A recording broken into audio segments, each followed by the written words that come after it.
Captain Jake Morrison stood on the bridge of his ship, the ESS Retribution. His hands gripped the metal railing as he stared out at the broken world below. Valoran Prime had once been beautiful. The planet had sparkled like a jewel in space, with crystal cities that caught the light of 3 suns. Now it was nothing but smoke and fire. The ship's communications officer, Lieutenant Sarah Miller, turned to face him. Her voice shook as she spoke. "Captain, we're picking up the final transmission from Valoran Prime. It's not good." Morrison nodded grimly. He had been expecting this. The Galactic Council's fleet had been bombarding the planet for 6 hours straight. No living thing could survive that kind of destruction. The Valorans, humanity's first and only friends in the galaxy, were gone. "Play it," Morrison said quietly. The bridge fell silent as the transmission began. The voice belonged to Elder Cathara, the Valoran leader who had first welcomed humans to the stars 15 years ago. Her crystal-like voice was weak and filled with pain. "To our human friends," she began, "we want you to know that we do not blame you for this.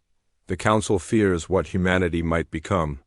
They have chosen to destroy us rather than risk our friendship with you growing stronger. Tell our story, remember us?" The transmission ended with the sound of explosions and screaming. Then there was only silence. Morrison closed his eyes. The Valorans had been peaceful beings who had never hurt anyone. They had taught humans how to travel faster than light. They had shared their knowledge of the galaxy. They had been the only species to support Earth's request to join the Galactic Council. And now they were all dead. How many? Morrison asked. Lieutenant Commander Ryan Brooks checked his datapad. 23 billion, sir. The Council hit every major city on the planet. They also destroyed the orbital stations and the moon colonies. There are no survivors. Morrison felt something cold settle in his chest. The Galactic Council had always looked down on humanity. They called humans primitive and violent. They had delayed Earth's membership application for years, always finding new reasons to reject it. But this was different. This was murder, on a scale that shocked even him. "Sir," said Lieutenant Miller, "we're receiving a message from Admiral Carter on Earth." "Put her through." Admiral Lisa Carter's face appeared on the main screen. She was in her office at Earth Command, but Morrison could see the anger in her eyes. Behind her, staff officers moved frantically, preparing for something big. "Morrison, I need your full report," Carter said. "Leave nothing out." "The Valorans are extinct, Admiral," Morrison replied.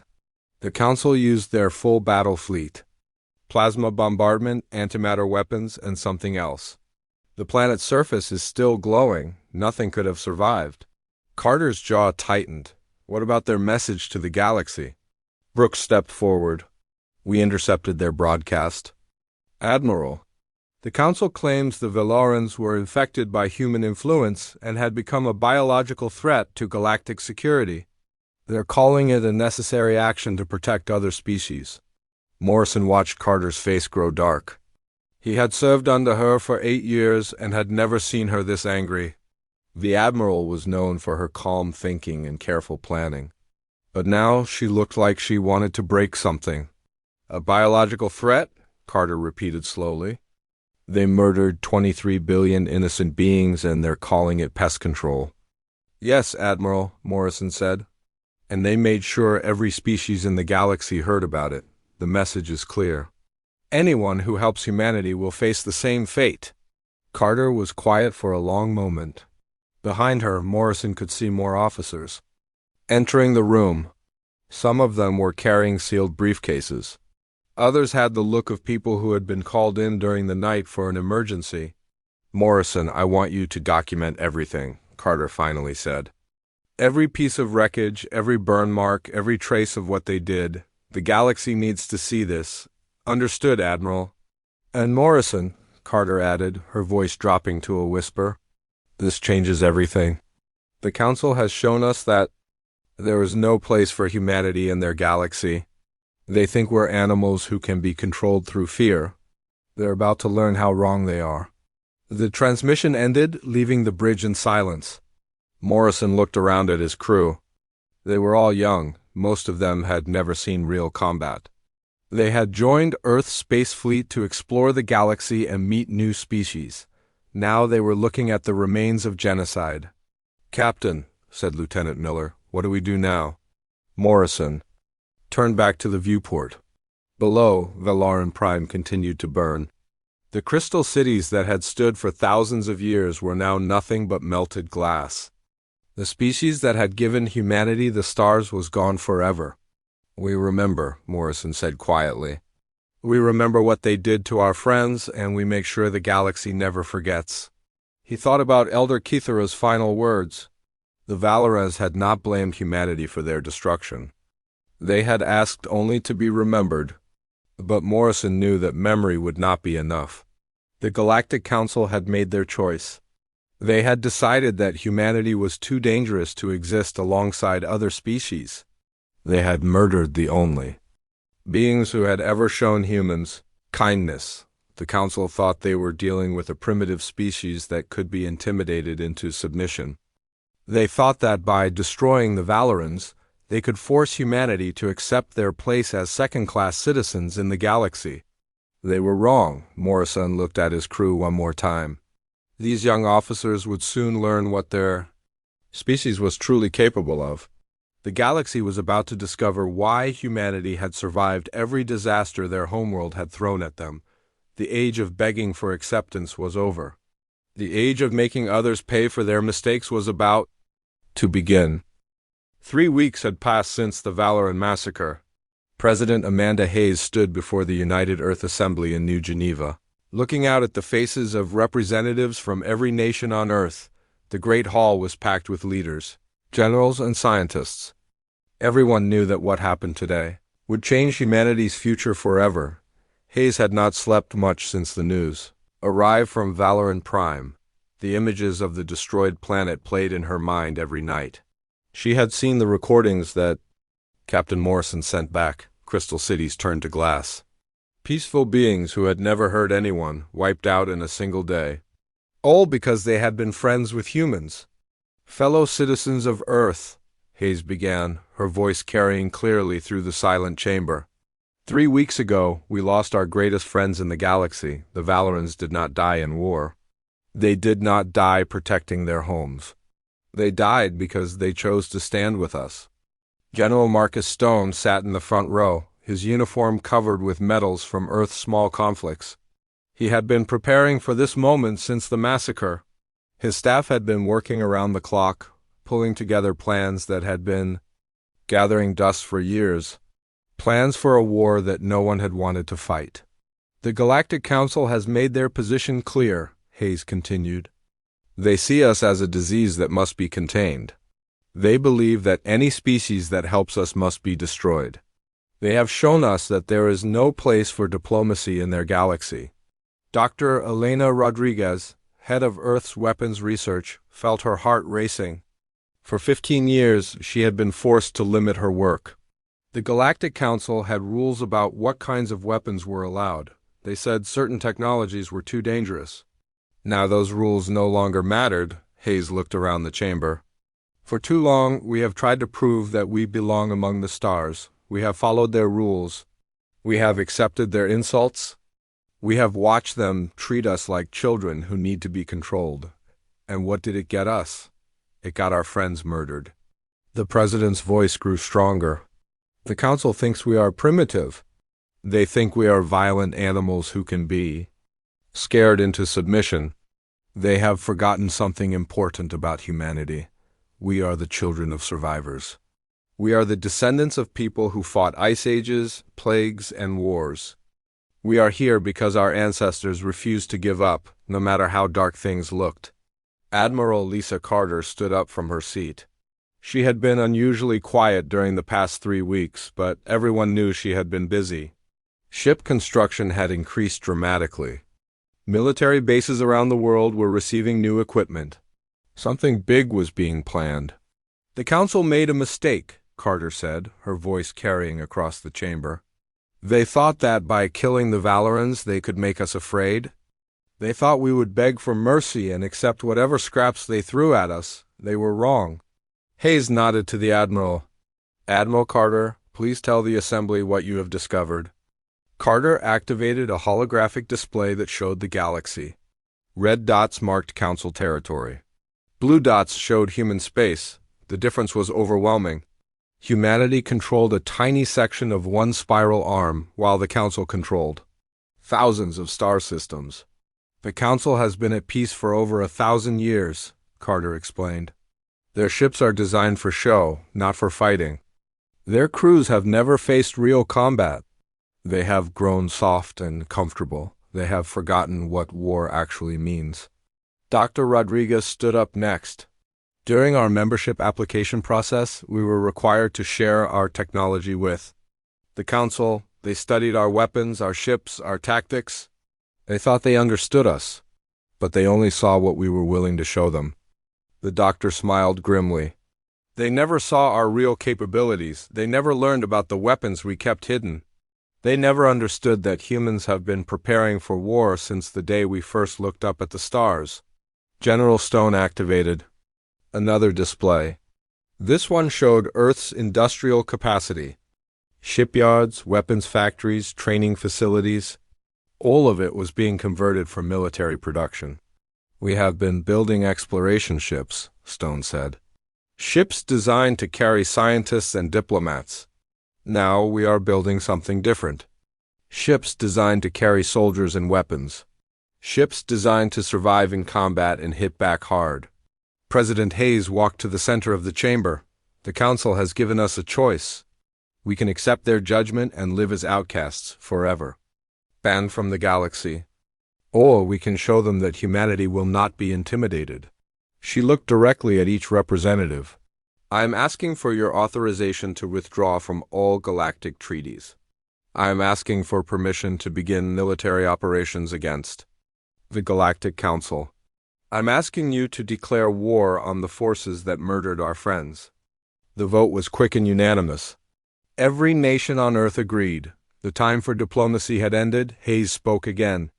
The Council thinks they are dealing with a primitive species. They think our friendship with the Valorans was a mistake that needed to be corrected. They are about to learn that friendship is not weakness. They are about to learn that humans do not forget. And they are about to learn that we do not forgive. General Stone smiled for the first time in weeks. Operation Righteous Fury is approved. All military commanders are to report to their stations. Immediately, we begin in 72 hours.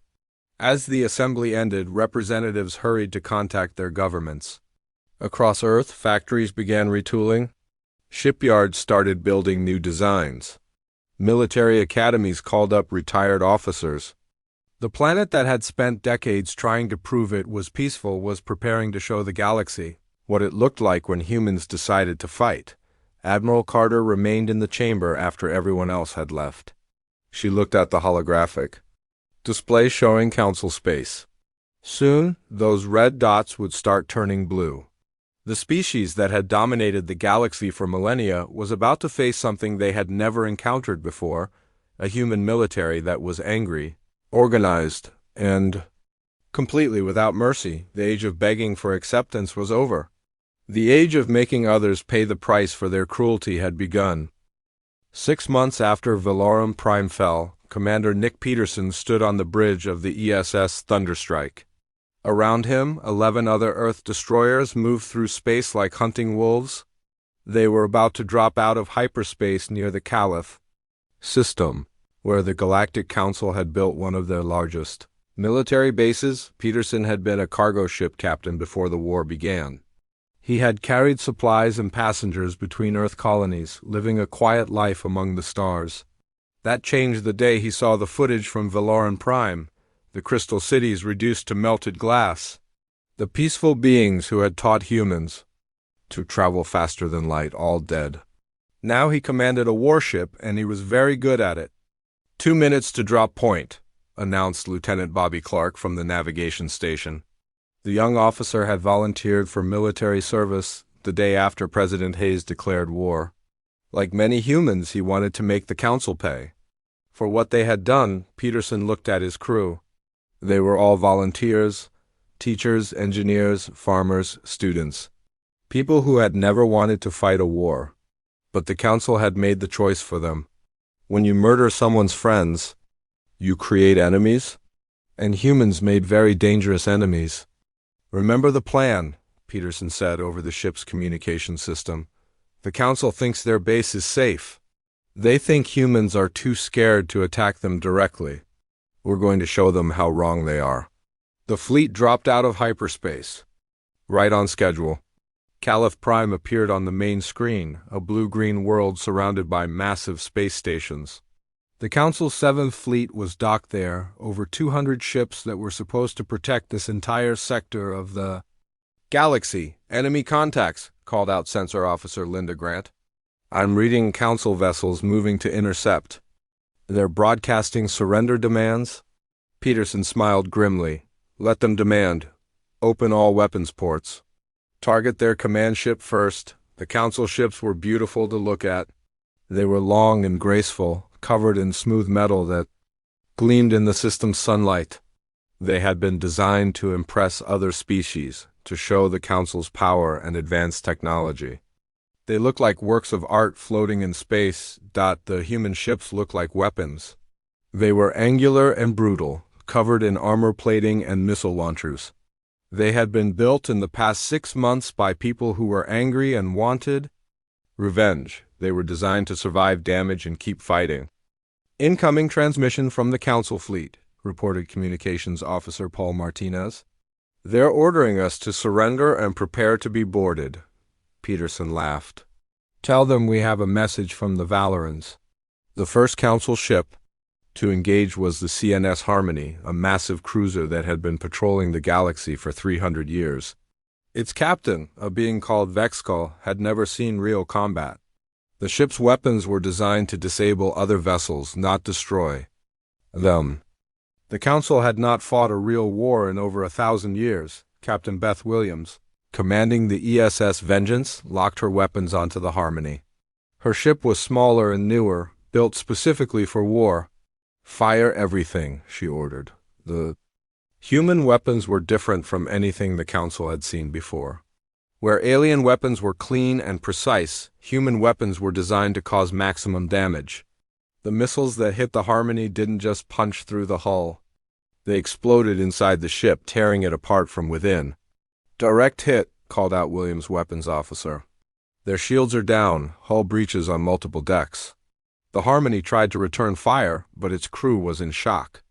They had never faced weapons like this. Their beautiful ship was being torn apart by beings they had considered primitive.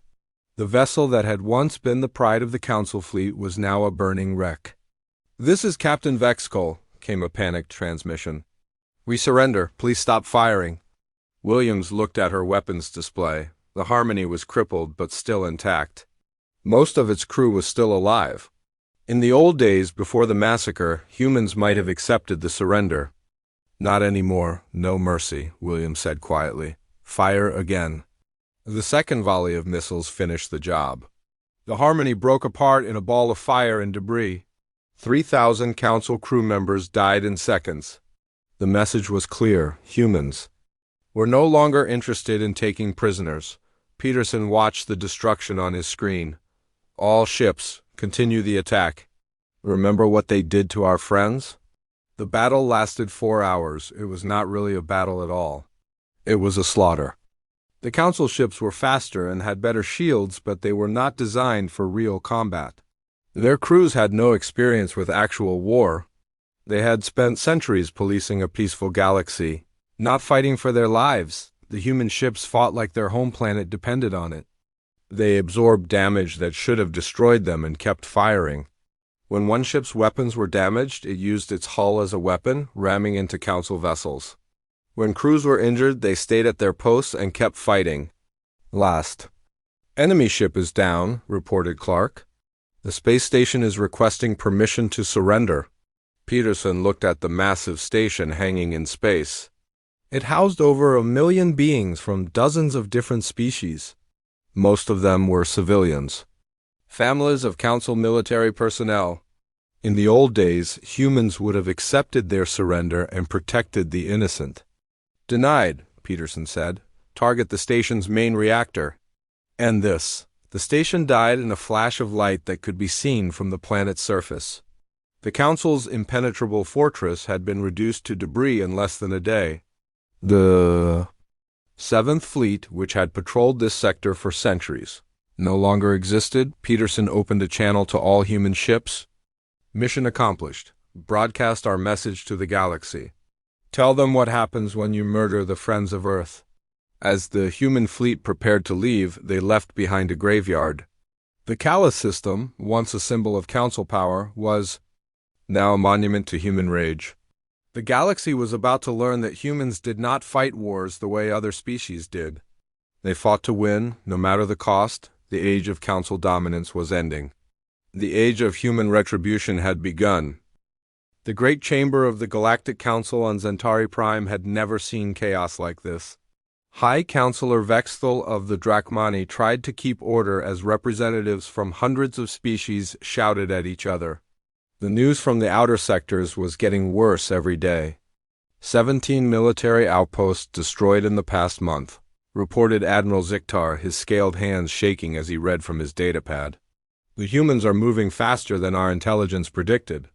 They strike without warning and leave no survivors. Counselor Tusara from the Helion Collective stood up from her floating chair. This is madness. We are dealing with a primitive species that barely knows how to travel between stars. How are they defeating our fleets?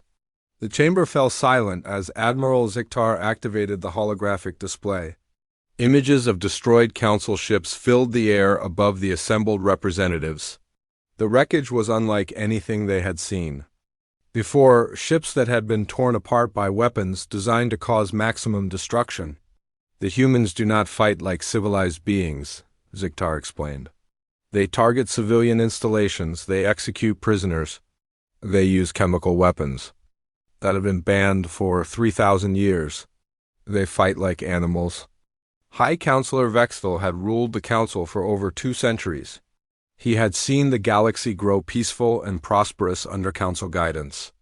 Never in his lifetime had he faced a threat like this. The humans seemed to take pleasure in destroying everything they touched. What about their technology? Asked Counselor Mortek of the Zephyrian Empire. Our scientists said their weapons were crude compared to ours. Military Advisor Threndic stepped forward. His species, the Korthani, had been warriors once, thousands of years ago.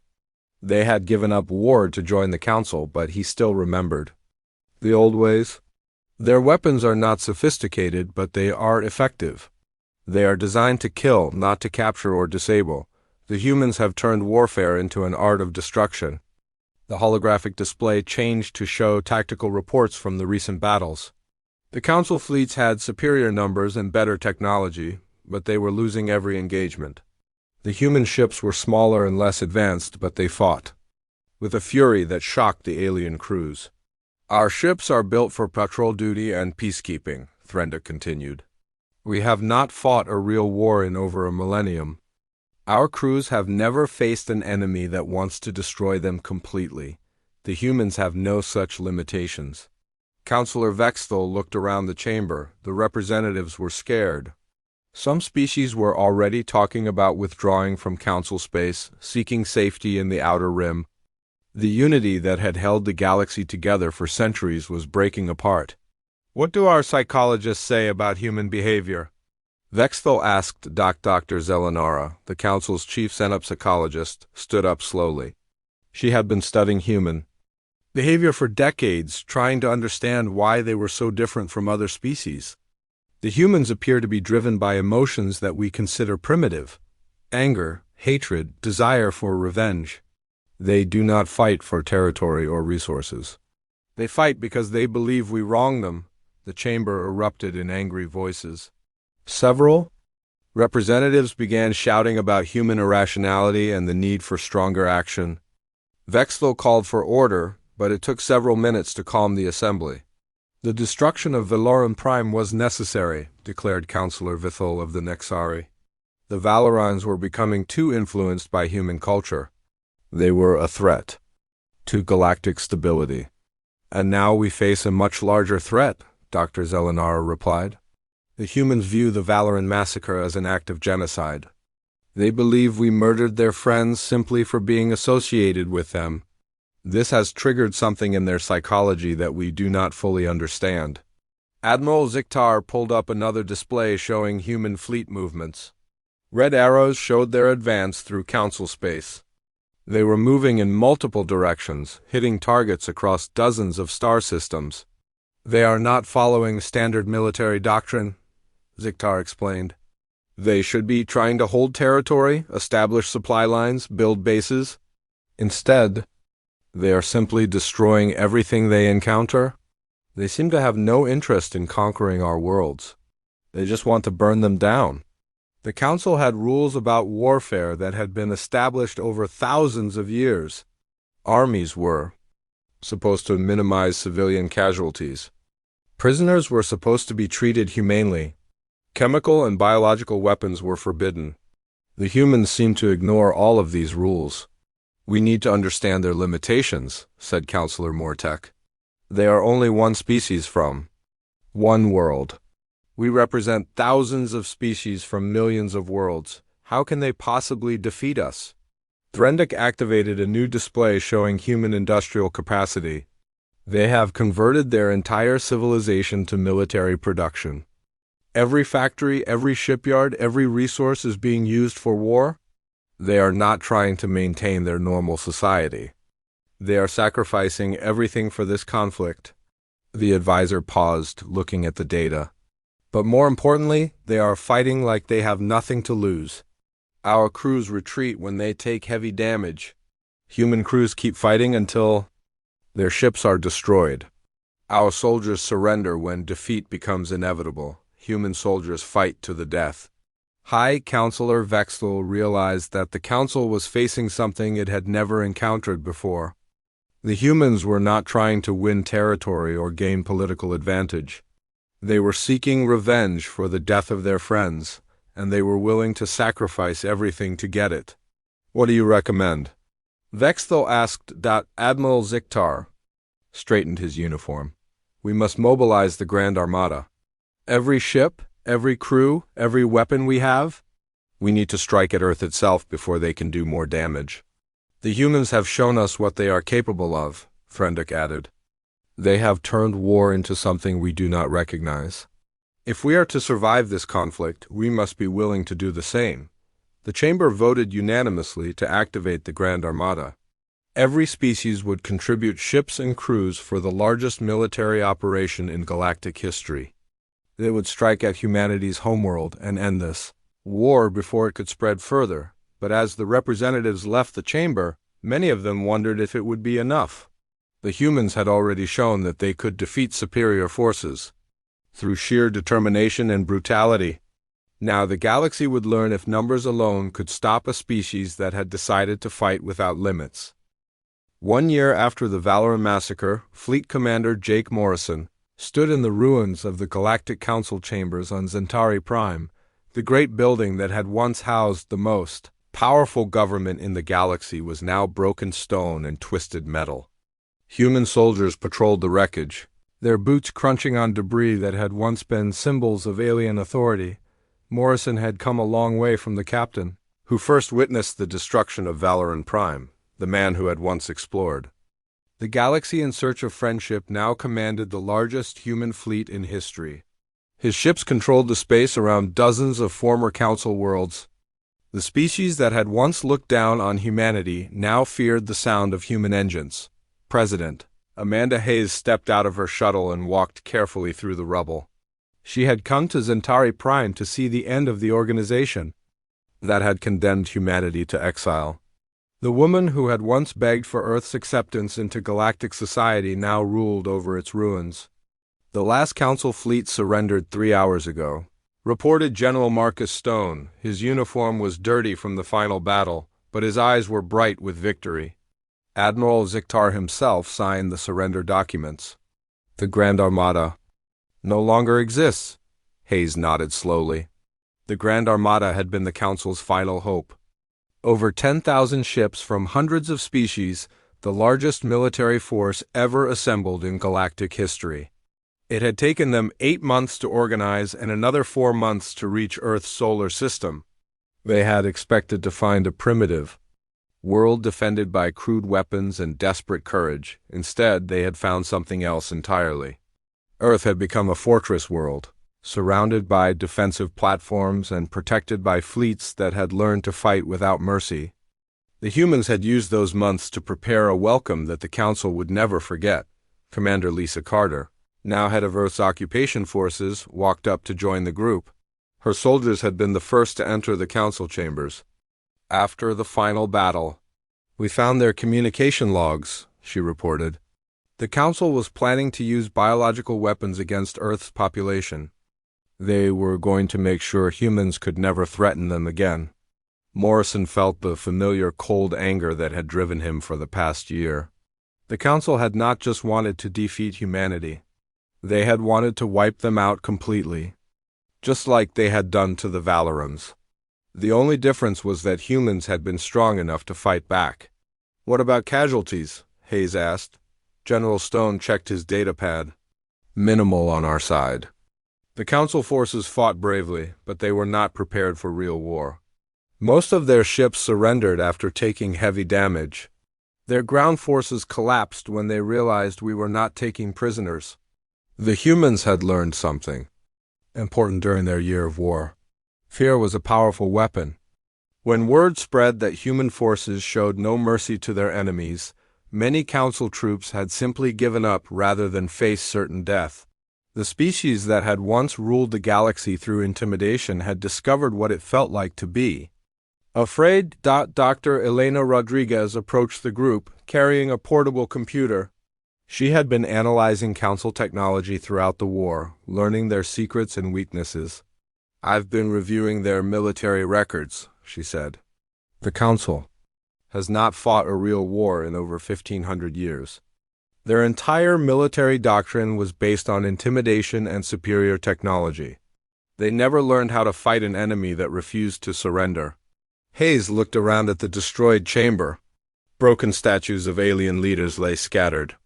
Among the rubble, murals that had once celebrated galactic unity were now blackened by fire and explosion. The seat of galactic civilization had become a monument to the price of underestimating humanity. "What about the surviving Council species?" Hayes asked. Commander Carter pulled up a holographic display showing the galaxy. Most of the red dots that had once marked Council territory were now blue. 43 species have formally surrendered and requested protection under human authority. 17 others have fled to the outer rim. The rest are asking for terms. The transformation had been swift and complete. The Galactic Council that had ruled for millennia was gone. In its place stood a new order, one built on human determination and alien fear. The species that had once called humans primitive now begged for mercy from their new masters. Morrison thought about Elder Kithara and the final transmission from Valoran Prime. The peaceful beings who had first welcomed humans to the stars had asked only to be remembered. Now their memory was written in the ashes of every Council world. The galaxy would never forget what had happened to humanity's friends. "The hegemony of Keth has sent another surrender offer," General Stone reported. "They're willing to provide tribute and military service in exchange for protection." Hayes smiled grimly. "Tell them we'll consider their offer after we finish investigating their role in the Valoran massacre." The war had taught humanity an important lesson about the galaxy. Peace was not the natural state of intelligent life. Peace was something that had to be maintained through strength and fear. The Council had kept the galaxy peaceful by making sure everyone was afraid of them. Now humans would do the same thing. "What about Earth?" Morrison asked. "How are things?" "At home?" Commander Carter's expression softened slightly. "The planet is celebrating. Every major city is holding victory parades. The children who were born during the war are growing up in a galaxy where humanity is respected and feared." Hayes walked to the center of the ruined chamber where the High Counselor's throne had once stood, the massive seat carved from rare crystal was now broken pieces scattered across the floor. She picked up one of the fragments and held it up to the light. "The Council thought they were dealing with a species that could be controlled," she said quietly. They thought that by destroying the Valorans, they could make us accept our place as outcasts. They forgot something important about humans. She looked at her officers, the men and women who had helped transform humanity from galactic beggars into galactic conquerors. We remember every kindness, and we never forgive any betrayal. The galaxy had learned to fear the name human. Children of alien species would grow up hearing stories about the species that had destroyed the most powerful government in galactic history because someone had killed their friends.